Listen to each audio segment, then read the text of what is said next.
जय महाकाल, जय माँ दुर्गा। कन्या राशि वालों, अभी समय तुम्हारे पक्ष में नहीं है, और जो चल रहा है, ऐसा समय शायद पहले कभी नहीं आया था। ग्रहों की चाल ऐसी उलझ चुकी है जैसे किसी ने जानबूझकर तुम्हारे जीवन की डोर में गांठें बांध दी हों, जिनसे तुम निकलना तो चाहते हो, पर हर कोशिश के बाद और भी उलझते जा रहे हो। हर सुबह जब आंख खुलती है तो जीवन एक नई चुनौती बनकर सामने खड़ा होता है, कभी आर्थिक, कभी मानसिक, कभी पारिवारिक और कभी आत्मिक। ऐसा लग रहा है जैसे सारा ब्रह्मांड तुम्हारे विरुद्ध खड़ा हो गया है। लेकिन रुको, यही वो समय है जब ईश्वर तुम्हें परख रहा है, और यही वो बिंदु है जहां तुम्हारा भाग्य लिखा जा रहा है। वीडियो को पूरा जरूर देखना, अंत में एक जरूरी बात बताऊंगा जो तुम्हारी जिंदगी बदल सकती है। अब सुनो एक ऐसी कथा जो तुम्हारे मन की उलझनों को छू जाएगी। एक समय की बात है, एक भक्त था, नाम था सुदामा। निर्धन ब्राह्मण, पर मन से पवित्र, आत्मा से निर्मल। उसके जीवन में भी कन्या राशि वालों जैसा ही दौर चल रहा था। एक ऐसा समय जब उसे न भोजन मिलता था, न सम्मान, न स्नेह। लेकिन सुदामा के पास एक चीज थी, भक्ति, और वो थी उसके बचपन के मित्र श्री कृष्ण में अटूट श्रद्धा। जब तक समय ठीक था, वो कृष्ण के साथ गुरुकुल में हंसता खेलता रहा। लेकिन समय ने करवट ली, सुदामा दर दर की ठोकरें खाने लगा और कृष्ण द्वारिकाधीश बन गए। किसी ने कहा, जाओ अपने मित्र से मदद मांगो, पर सुदामा बोला, मैं मित्र से धन नहीं, दर्शन मांगूंगा। और इसी भावना से वह चावल की पोटली लेकर कृष्ण के द्वार जा पहुंचा। जब भगवान ने देखा कि सुदामा आया है तो उनका प्रेम उमड़ पड़ा। उन्होंने उसके पैर धोए, आंसू बहाए, और वही सुदामा, जो खाली हाथ आया था, लौटते समय उसके घर का कण कण वैभव से भर चुका था। कन्या राशि वालों, यही संदेश तुम्हारे लिए है। तुम भी सुदामा की तरह एक परीक्षा से गुजर रहे हो, और भगवान कृष्ण तुम्हारी भावना को परख रहे हैं। तुम्हारा झुकना, टूटना, थक जाना, सब देखा जा रहा है, लेकिन जो नहीं देखा जा रहा वो है तुम्हारा भीतर से हार मान लेना। ये समय केवल ग्रहों का नहीं, तुम्हारे अंदर के देवत्व का भी है। क्योंकि जब हर ओर अंधकार हो, तभी भीतर का प्रकाश जलता है। अभी जो हो रहा है, वो राहु और केतु की गुप्त चाल है, विशेष रूप से जिन्होंने हाल ही में रिश्तों में धोखा खाया है, या धन में अचानक हानि हुई है, वो जान ले कि ये पूर्व जन्म के अपूर्ण कर्म अब फल देने लगे हैं।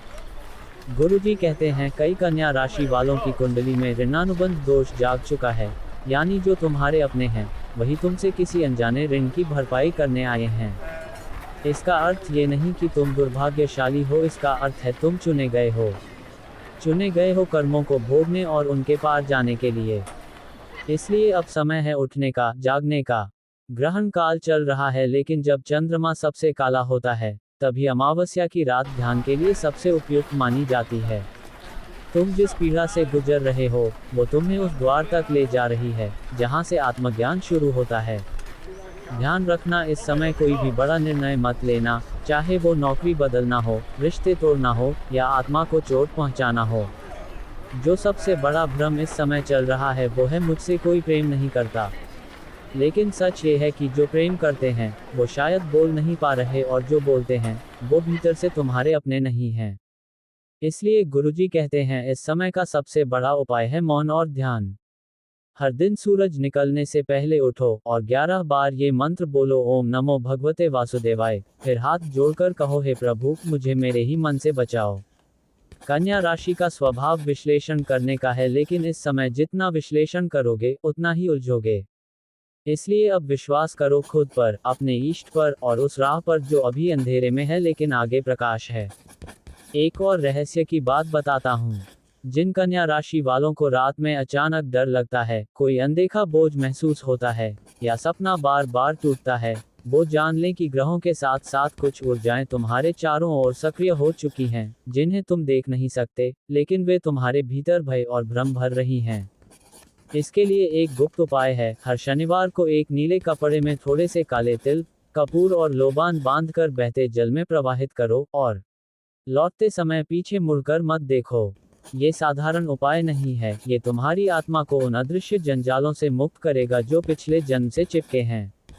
अब बात करते हैं उस छुपे हुए सत्य की जो कन्या राशि वालों को इस समय सबसे ज्यादा जानना चाहिए। तुम्हारे भाग्य का द्वार बंद नहीं हुआ है, वो बस प्रतीक्षा में है कि तुम भीतर से बदलो।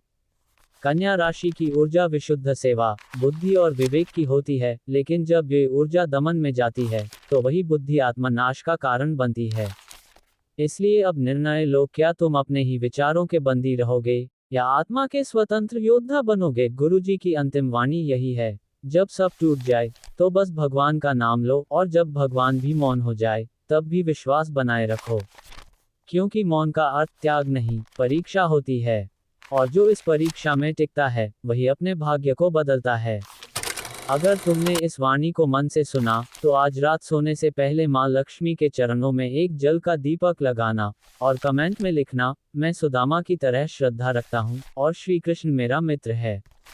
इससे ऊर्जा सक्रिय होगी और एक नई शुरुआत का द्वार खुलेगा। गुरुजी की कृपा तुम पर बनी रहे। जय श्री कृष्ण, जय महाकाल।